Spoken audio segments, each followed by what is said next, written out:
на харвен, аха эхту бахту, запах юос, камар жиос. И кегерде кранкиш дехесе трошки должду жителей новосту да дорог. Алла ваште дали ебы новосту де нердо цухули делдо худышин. И бардак тян, ке вахм видеос. Крик души и никак иначе. Это видеообращение записали жильцы многоквартирного дома номер 6 по улице Горчханова в Магасе. Вот уже который год они в буквальном смысле утопают в своей проблеме, и никто им в этом вопросе помочь не может. Жители вообще боятся, что дом в скором времени может рухнуть. Чтобы оценить уровень нависшей проблемы, далеко идти не нужно. Вот, послушайте. Там воды по колено. Жители утверждают, что из-за постоянного наводнения на лестничных клетках и особенно первых этажах распространяется зловонный запах, грибок и плесень. А летом плюс ко всему добавляется еще одна напасть – полчища комаров и других насекомых, которые атакуют буквально на каждом шагу. Яха Бекова живет здесь всего 2 года, но уже в полной мере ощутила на себе это сомнительное соседство.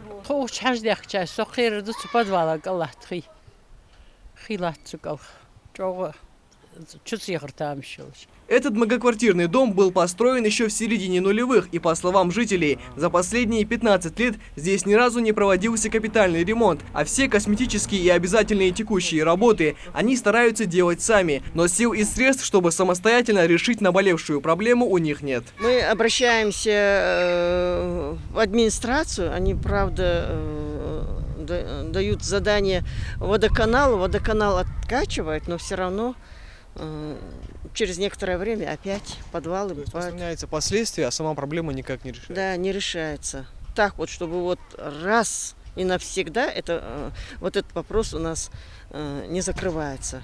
Ранее на все обращения жителей с просьбой устранить поломку коммунальщики лишь откачивали отходы. Результата хватало примерно дней на 10, а потом все возвращается на круги своя. А с недавнего времени все заботы по дому перешли на заказчика и управляющую компанию. Как оказалось, с последней и вовсе не был заключен договор. Да и к мусору в этом самом подвале у представителей ЖКХ тоже немало вопросов. Здесь тоже вина жителей города Магас.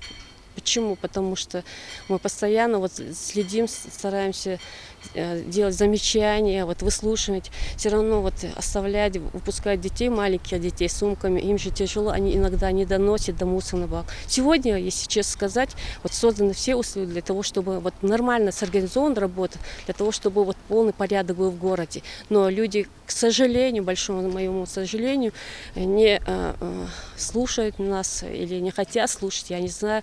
В общем, как это обычно и бывает, все упирается в вопросы юридического характера. Но искать виноватых просто нет времени, говорят жильцы. Нужно срочно решать этот многолетний вопрос, иначе последствия могут оказаться куда плачевнее. Михаил Тангиев, Адам Далаков, Новости 24.